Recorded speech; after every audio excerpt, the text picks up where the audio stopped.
Assalamualaikum warahmatullahi wabarakatuh. Sahabat sang pencinta ulama channel. Rasulullah Muhammad Shallallahu Alaihi Wasallam adalah manusia yang paling mulia. Tak ada sedikit pun cacat dalam pribadinya. Setiap perkataan, perbuatan, dan ketetapannya menjadi sunnah sebagai contoh dalam kehidupan umat manusia. Allah Subhanahu wa Ta'ala memuji Nabi Muhammad. Dalam salah satu ayat dalam Al-Quran, sesungguhnya telah ada pada diri Rasulullah itu suri teladan yang baik bagimu, yaitu bagi orang yang mengharapkan rahmat Allah dan kedatangan hari kiamat, dan dia banyak menyebut Allah. Quran Surat Al-Ahzab ayat 21. Salah satu di antara keistimewaan beliau adalah kecintaan beliau kepada umatnya. Nabi Muhammad sengaja menahan doa mustajabnya di dunia, untuk kelak beliau mintakan di akhirat, sebagai syafaat untuk umatnya. Sampai-sampai di akhir-akhir menjelang wafat, beliau pun, yang ada di dalam pikirannya adalah umatnya. Rasulullah Shallallahu Alaihi Wasallam pernah memberikan suatu nasihat kepada salah seorang sahabatnya, untuk mengamalkan nasihat ini, dan mengajarkannya kepada orang lain, agar selamat hidup di dunia dan akhirat.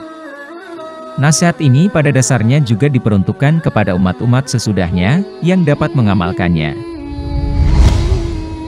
Lalu, apakah nasihat Rasulullah Shallallahu Alaihi Wasallam itu, dan siapakah sahabat yang diberikan nasihat itu?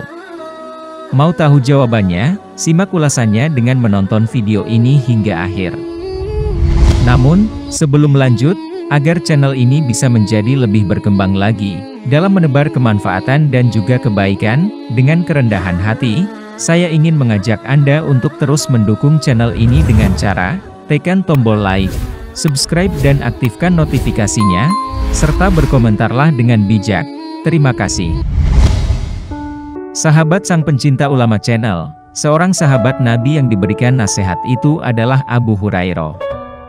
Kala itu, beberapa sahabat ditanya, siapakah yang ingin mengambil nasihat dariku, dan mengerjakannya? Maka, Abu Hurairah menjawab, aku wahai Rasulullah.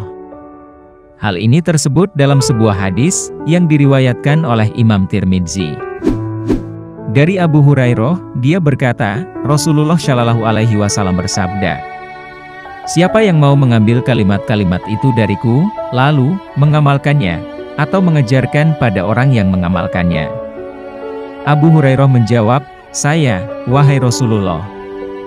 Beliau meraih tanganku, lalu, menyebut 5 hal. Jagalah dirimu dari keharaman-keharaman, niscaya, kamu menjadi orang yang paling beribadah kepada Allah. Ridolah dengan apa yang Allah tentukan untukmu, niscaya, kau menjadi orang terkaya. Berbuat baiklah terhadap tetanggamu, niscaya, kamu menjadi seorang mukmin. Cintailah untuk saudaramu seperti yang kau cintai untuk dirimu sendiri, niscaya, kau menjadi orang muslim. Jangan banyak tertawa, karena, banyak tertawa itu bisa mematikan hati. Hadis riwayat Tirmidzi. Sahabat sang pencinta ulama channel, dari hadis di atas, ada 5 hal yang menjadi nasihat Rasulullah Shallallahu Alaihi Wasallam kepada sahabat Abu Hurairah. Hal ini juga menjadi nasihat bagi kita umatnya, agar dapat selamat hingga kelak di akhirat. 5 nasihat itu adalah: pertama, jagalah dirimu dari keharaman-keharaman, niscaya, kamu menjadi orang yang paling beribadah kepada Allah. Pesan pertama adalah, meninggalkan yang diharamkan oleh Allah Subhanahu wa Ta'ala. Ternyata, untuk menjadi orang yang paling beribadah kepada Allah, adalah dengan cara meninggalkan keharaman. Hal ini karena, sesuatu yang haram, apabila kita lakukan, akan membuat hati menjadi hitam dan gelap. Ketika hati kita sudah hitam dan gelap, maka, ibadah pun menjadi berat atas kita. Maka dari itu, orang yang paling mudah beribadah adalah, orang yang bersih hatinya. Semakin hati seorang hamba bersih dari maksiat, maka, semakin mudah baginya untuk melaksanakan perintah-perintah Allah, dan menjalankan ibadah kepada Allah Subhanahu wa Ta'ala. Allah Subhanahu wa Ta'ala telah memberikan kunci, agar kita dapat terhindar dari perbuatan keji dan mungkar, yaitu, dengan mengerjakan sholat dengan benar. Hal ini sebagaimana termaktub dalam Al-Quran, Allah Subhanahu wa Ta'ala berfirman, "Bacalah kitab Al-Quran yang telah diwahyukan kepadamu, Muhammad, dan laksanakanlah sholat. Sesungguhnya, sholat itu mencegah dari perbuatan keji dan mungkar. Dan ketahuilah, mengingat Allah dalam sholat itu lebih besar keutamaannya dari ibadah yang lain. Allah mengetahui apa yang kamu kerjakan." Quran Surat Al-Ankabut ayat 45. Kedua, ridholah dengan apa yang Allah tentukan untukmu, niscaya kamu menjadi orang terkaya. Pesan selanjutnya adalah, agar selalu ridho terhadap ketentuan Allah Subhanahu wa Ta'ala. Kaya yang dimaksud dalam pesan Rasulullah ini, bukan hanya kaya harta. Karena, hakikat kekayaan bukanlah kaya harta, melainkan kaya hati. Rasulullah Shallallahu Alaihi Wasallam bersabda, "Hakikat kaya bukan dari banyaknya harta, namun kekayaan hati." Hadis riwayat Bukhari. Orang yang kaya hati adalah orang yang paling qanaah. Ia selalu merasa puas dengan apa yang Allah berikan kepadanya. Orang yang kaya hati adalah orang yang tidak akan pernah merasa iri dan dengki kepada orang yang diberikan oleh Allah nikmat yang lebih darinya. Orang yang kaya hati adalah orang yang selalu bersyukur, walaupun Allah berikan sedikit kepadanya. Orang yang kaya hati adalah orang yang selalu melihat ke bawah untuk urusan dunia, dan melihat ke atas untuk urusan akhirat. Ridho kepada ketentuan Allah merupakan sesuatu keharusan, dan sesungguhnya, itu yang terbaik bagi kita. Allah Subhanahu wa Ta'ala berfirman, "Boleh jadi kamu tidak menyenangi sesuatu, padahal itu baik bagimu, dan boleh jadi kamu menyukai sesuatu, padahal itu tidak baik bagimu. Allah mengetahui, sedang kamu tidak mengetahui." Quran Surat Al-Baqarah ayat 216. Ketiga, berbuat baiklah terhadap tetanggamu, niscaya kamu menjadi seorang mukmin. Mukmin berarti orang yang beriman. Baiknya, keimanan seseorang bisa dirasakan oleh orang-orang yang terdekat dengannya, atau oleh lingkungannya. Rasulullah Shallallahu Alaihi Wasallam pernah menyampaikan bahwa, tidaklah dikatakan beriman bagi seseorang sebelum ia berkata baik, memuliakan tamu, dan tetangganya. Hal ini sebagaimana termaktub dalam sebuah hadis, Rasulullah Shallallahu Alaihi Wasallam bersabda, "Tidak beriman seseorang, sehingga ia mengatakan apa yang baik, atau jika tidak bisa, ia diam. Tidak beriman seseorang, sehingga ia memuliakan tetangganya, dan tidak beriman seseorang, sehingga ia memuliakan tamunya." Hadis riwayat Bukhari. Keempat, cintailah untuk saudaramu, seperti kamu mencintai dirimu sendiri, niscaya kamu menjadi orang muslim. Muslim bermakna, orang yang menyelamatkan. Menjadi muslim artinya, menjadi orang yang menyelamatkan orang lain dari kejahatan lisannya, atau perbuatannya. Menjadi muslim adalah mencintai untuk orang lain, sesuai dengan ia cinta untuk dirinya sendiri.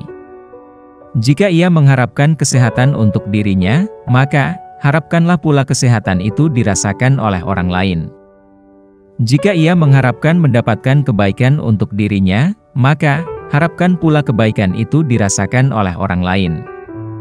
Jika ia mengharapkan kebaikan untuk dirinya, maka harapkanlah kebahagiaan itu dirasakan pula oleh orang lain.